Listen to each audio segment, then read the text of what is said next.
Salve a todos com a graça e a paz de Jesus. Queridos, sem mais demoras, por favor, abram a palavra de Deus na Epístola de Paulo aos Filipenses, capítulo número 4, apenas o versículo de número 4. Filipenses, capítulo 4, versículo de número 4.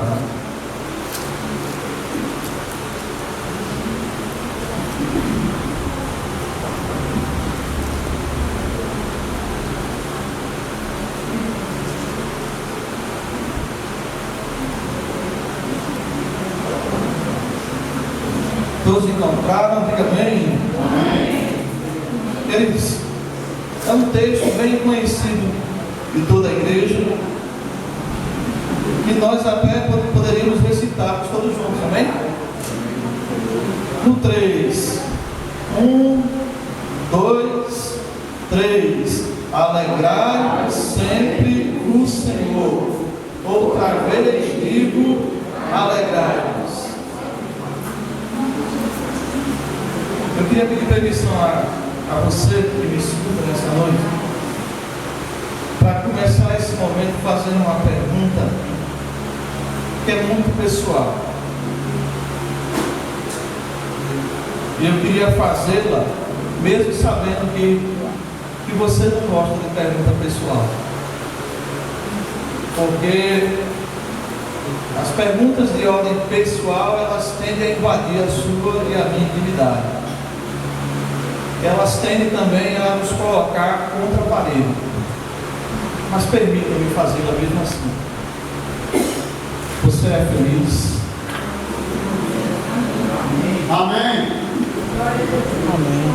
Você é feliz? Amém. Glória a Deus. Eu me lembro agora de uma certa ocasião, onde um certo grupo de homens e mulheres de Deus estavam numa determinada missão. E aí um dos pastores se voltou para uma daquelas missionárias e ele fez a seguinte pergunta para ela: você é submissa ao seu marido? E ela, muito sabiamente, com uma resposta muito inteligente, ela se reportou não ao texto que ele perguntara, porque ele perguntou referente a Efésios 5:22. E aí ela responde aquilo que cabe ao marido. Ela responde Efésios 5:25. Ela diz: olha, de uma coisa eu sei, que o meu marido me ama. Agora, se eu sou submissa, você deve fazer a pergunta a ele. E isso é verdade, Deus. Isso é verdade. Então, eu queria aproveitar essa deixa dessa historinha. Na realidade, é uma história com H maiúsculo. E fazer essa pergunta não só para você, mas eu queria que você entendesse que eu estou querendo saber se a sua esposa pode perceber em você um marido feliz. Se o seu filho pode perceber em você um pai ou uma mãe feliz.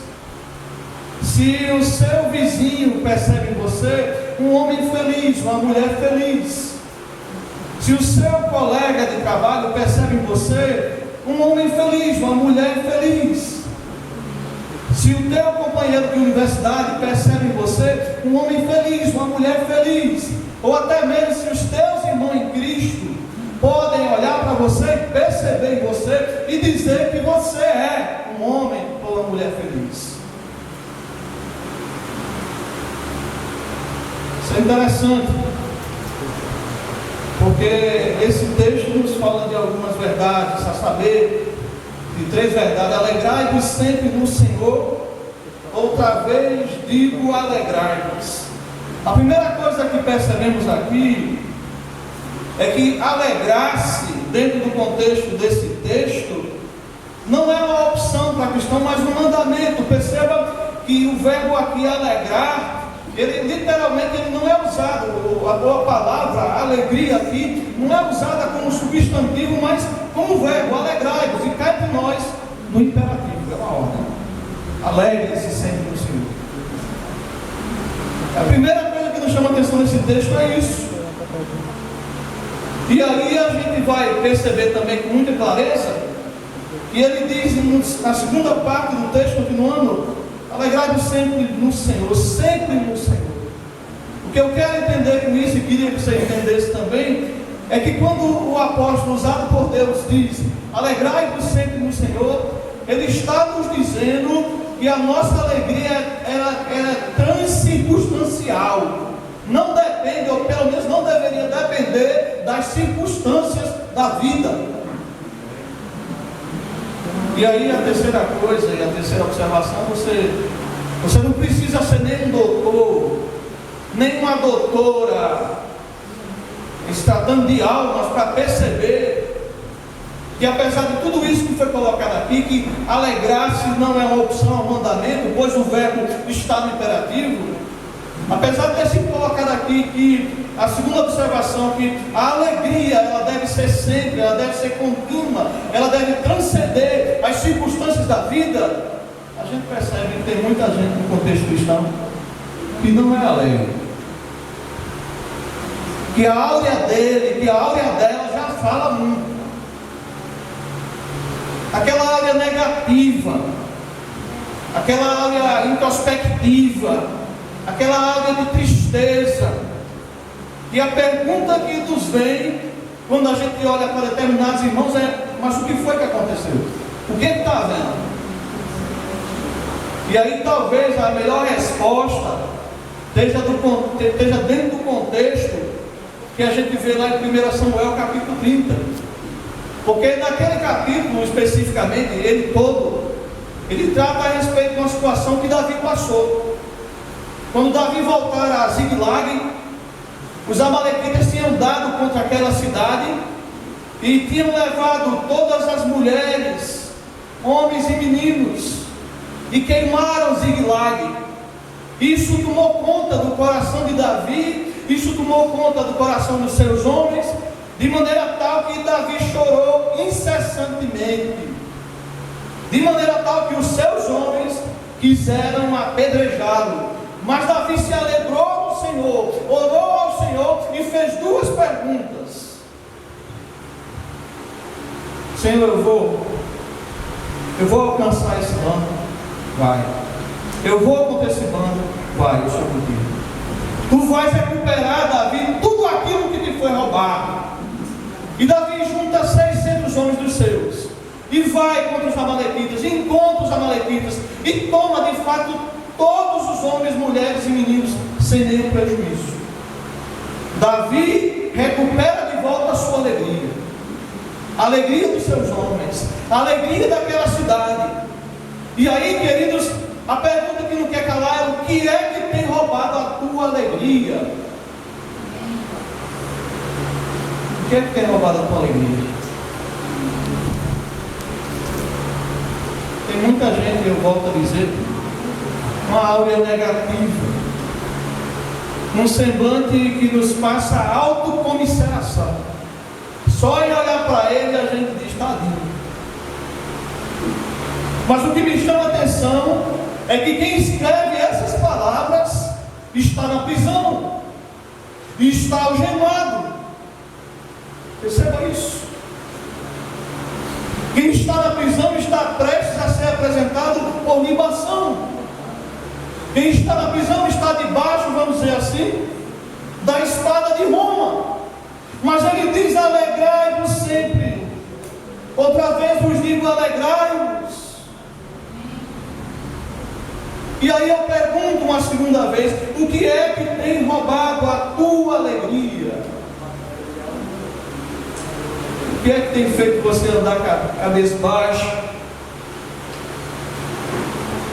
Porque quando entendemos alegria à luz da Bíblia, e aí eu volto àquele primeiro ponto, não é opção, é mandamento, irmãos. De maneira tal que Lucas vai descrever que quando o anjo do Senhor se revela aos pastores, antes do nascimento, ou durante o processo do nascimento do menino Jesus, ele diz: não temais, porque eu trago boa nova de muitas alegrias, ou de grandes alegrias, dependendo da versão que você lê. Aleluia. Quando olhamos para a palavra de Deus lá em Romanos 14, Paulo falando sobre o reino de Deus.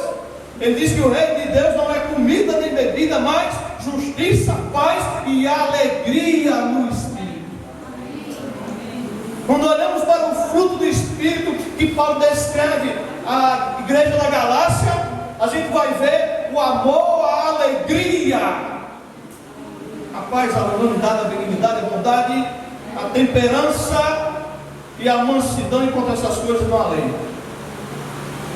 Então eu vejo muito claramente no transcorrer de toda a palavra que a alegria é um mandamento, é uma ordenança do Senhor. Deus quer que eles escutem isso, que sejamos felizes sob maneira. Deus quer que nós sejamos felizes maiusculamente. Deus quer que sejamos felizes grandemente. Deus quer que nós sejamos felizes eternamente, irmãos.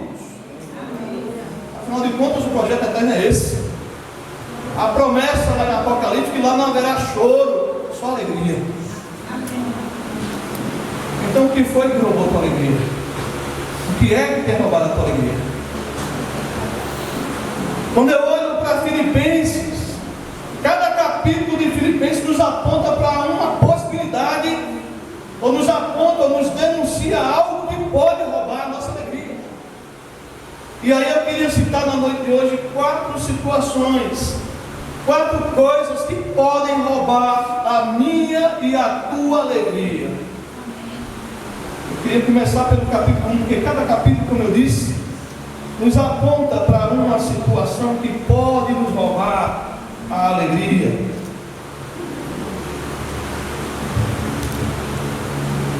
Filipenses capítulo 1, versículo 12 diz: quero ainda, irmãos, cientificar-vos de que as coisas que me aconteceram têm antes contribuído para o progresso do Evangelho. Quando Paulo fala, quero ainda, irmãos, cientificar-vos de que as coisas que me aconteceram, essas coisas que me aconteceram, Paulo está contando para as circunstâncias da vida. Paulo está dizendo, as circunstâncias da vida, o que eu passei, o que eu tenho passado, tem servido para o progresso do Evangelho. Mas esse é o olhar paulino. É o olhar de alguém que não crê em sorte. É o olhar de alguém que não crê em acaso. É o olhar de alguém que não crê em azar. É o olhar de alguém que não crê em olho gordo, em feitiçaria. É o olhar de alguém que não tem medo das sexta-feiras 13 da vida. Ele sabe que tudo é permissão de Deus. E ele diz com autoridade e propriedade: todas as coisas cooperam para o bem daqueles que amam ao Senhor. Esse é o homem que está falando sobre isso. Esse é o olhar de Paulo. Mas será que esse tem sido o meu e o teu olhar? Como é que você olha para as circunstâncias da vida? Elas podem sim, queridos, dependendo do seu olhar, dependendo de o quanto você está firmado ou não na rocha, que é Jesus de Nazaré, elas podem sim roubar, assaltar a tua e a minha alegria. Essa semana, no transcorrer da semana, eu tive 2 vezes, eu comentava isso com alguns irmãos, com o pastor Barreto. Ele está em fase final, lutando contra o câncer. E eu dizia para alguns irmãos, com base na fala, eu apenas reproduzi o que os médicos disseram. Barreto, ele talvez não dure mais uma quinzena. Ele está morrendo, nosso irmão Barreto.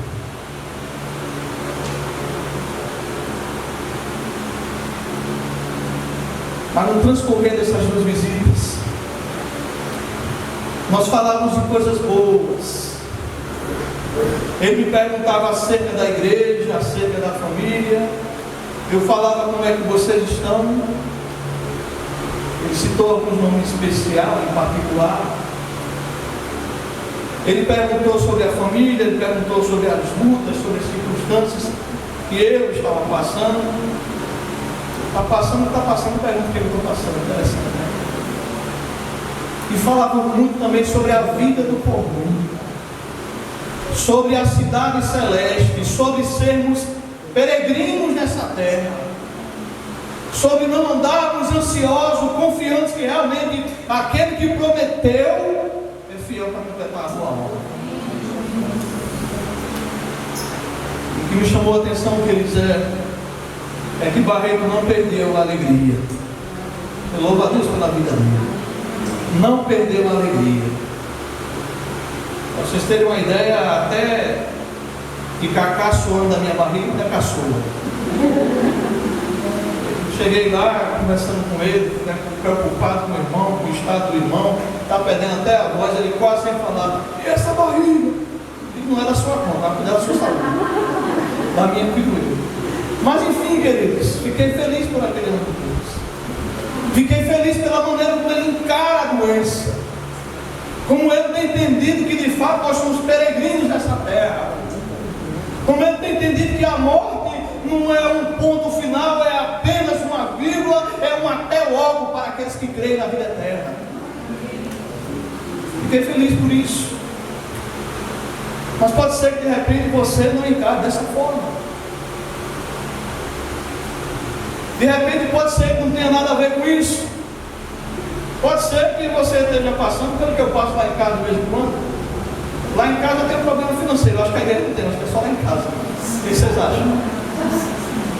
Problema de doença também, de vez em quando bate lá em casa. Acho que a igreja também não passa por isso. O que vocês acham? O que eu estou querendo dizer, queridos, é que todos nós passamos por certas circunstâncias que, dependendo de como a gente está firmado, repita essa minha fala anterior, a gente pode sim ter nossa alegria roubada não.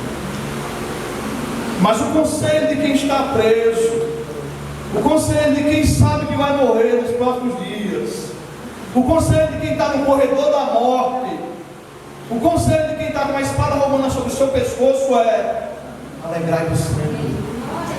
Outra vez nos diga: alegrai-vos. Não deixe as circunstâncias da vida roubarem a sua alegria. Não permita isso. Não permita jamais. O capítulo 2 nos fala assim: o segundo ladrão de alegria que a gente pode perceber com muita clareza está aqui no capítulo 2, no versículo de número 3 e 4, para ser mais exato.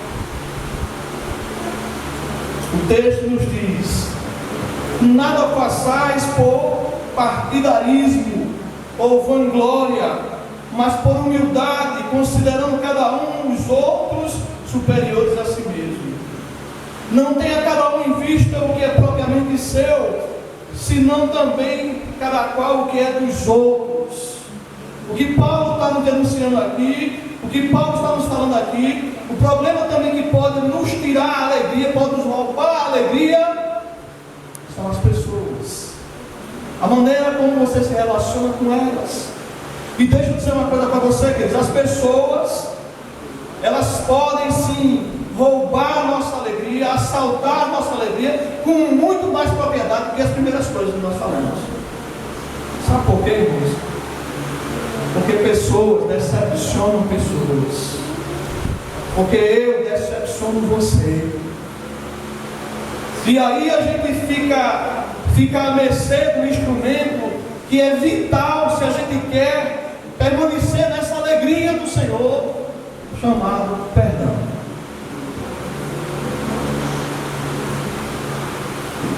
Essa igreja, queridos, era uma igreja que da porta para dentro era uma bênção. Uma igreja que, para ajudar Paulo em suas missões, estava sozinha. Aliás, ela ajuda, a Bíblia registra isso. Mas havia problemas entre irmãos, de maneira tal que, se a gente abrir aqui no capítulo 4, versículo 2, Paulo está rogando a duas irmãs: rogo a Evódia e rogo a Síntike. Pensem concordemente, não havia acordo, no Senhor. A igreja não tem problemas com isso. Tinha irmãos, queridos, que queriam fazer, mas se ele aparecesse, vanglória. Havia grupos que queriam fazer, mas se ele se projetasse, partidarismo. E o que Paulo vai dizer: nada faz por partidarismo ou vanglória, mas por humildade, considerando cada um aos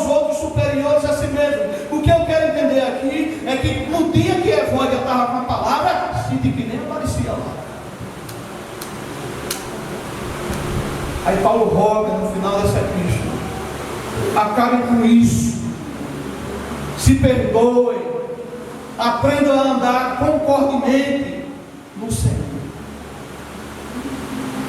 Então, dependendo da maneira como você olha para o homem, dependendo da maneira como você se relaciona com a sua comunidade, com seus familiares, com seus vizinhos, com seus colegas de trabalho, os homens podem sim, as pessoas podem sim minar, assaltar, roubar a sua alegria.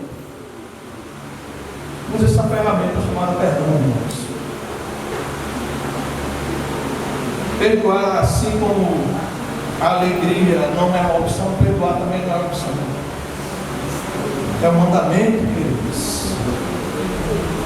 O Senhor Jesus vai nos ensinar que se eu não perdoar, eu não posso orar, eu não posso adorar, eu não posso ofertar. Eu não sou perdoado, eu adoeço o corpo, alma e espírito, e os verdugos da minha consciência vão me fazer prisioneiro daquele que eu não perdoei.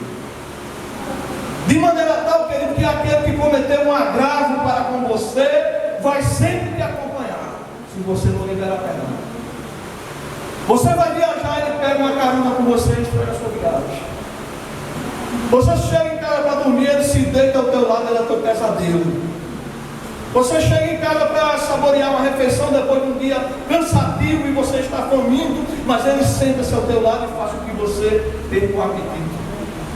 Se você tiver essa consciência, se você for um cristão genuíno, você não vai ter paz. Tem gente que tem paz, mesmo em meias intrigas. Eu penso que precisa rever conceito, precisa se converter. Quem é cheio do Espírito Santo de Deus é incomodado diante dessas situações. E eu repito, Jesus nos ensina: se eu não libero perdão, eu não posso orar, eu não posso adorar, eu não posso ofertar, eu não sou perdoado, eu adoeço o corpo, alma e espírito, e fico prisioneiro daquele que não liberei perdão. Perdoar, querido, é ter coragem de fazer uma asepsia na ferida. Asepsia no meio médico é limpeza.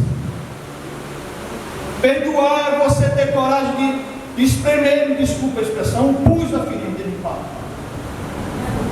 Perdoar é uma faxina mental. Perdoar é a carta de euforia da alma, do coração. Perdoar não é se esquecer, como alguém disse, mas é não sentir mais, é não ressentir-se. E durante muito tempo eu não entendi isso, até que eu ouvi Jesus falar a respeito da parábola do credor incompassível.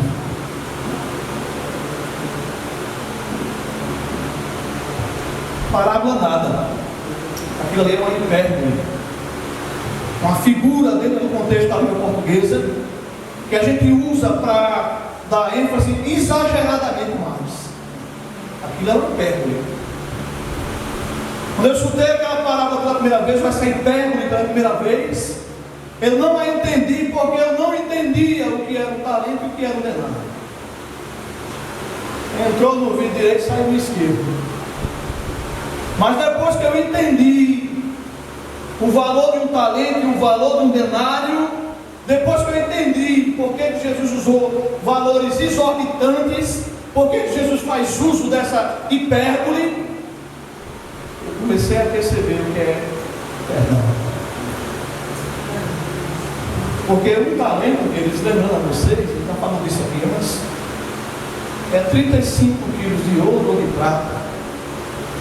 Então, quando Jesus usa 10 mil talentos, ele está se reportando a quantia exorbitante de 350 mil quilos de ouro, era a vida daquele homem. E só para vocês terem uma ideia de como Jesus exagera propositalmente, para que eu e você entendamos que a nossa vida é impagável, porque nós somos aquele homem. Dentro do contexto de Israel, quando se juntam as várias regiões, eu vi essa pesquisa e eu já fiz essa pesquisa também.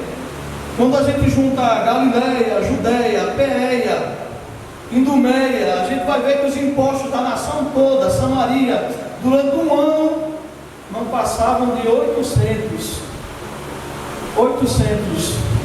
talentos. E aí Jesus diz que aquele homem deve 10 mil talentos. Quando a gente vai calcular, dá cerca de 12 anos e meio a dívida de toda a nação.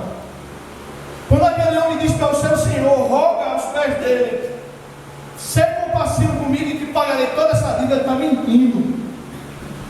Ele está mentindo. Porque quando a gente vai calcular o que seria necessário se trabalhar para se conseguir, seria necessário cerca de 150 mil anos sem interromper o trabalho. A dívida era impagável, era imensa. Essa era a minha tua dívida, Deus. Mas quando aquele homem é perdoado, vocês já sabem disso, eu estou apenas sendo repetitivo, inculcando a mente de vocês. E ele sai da presença daquele que lhe perdoara, encontra um que lhe deve 100 denários. Diga comigo, micharia. Diga comigo, micharia. Porque um denário era o salário de um trabalhador durante um dia. Então o que aquele homem devia era cerca de 3 meses e 10 dias de trabalho. E aí ele vai calcular quanto se deveria trabalhar. Era aquilo que eu disse: 150 mil dias de trabalho. O outro foi perdoado, não consegue perdoar 3 meses. 3 meses, 90 dias, 100 dias. Não consegue perdoar. O que Jesus está querendo dizer com aquela império é que a gente deve sempre perdoar. E assim como a alegria, o perdão não é opção, é vontade. Você foi perdoado, uma dívida pagada. Aí o outro pode pisar no seu pé, você quer acabar com o romance, quer matar ele no seu coração. Acabe com isso. Essas coisas podem minar, essas coisas podem roubar, podem assaltar a nossa alegria.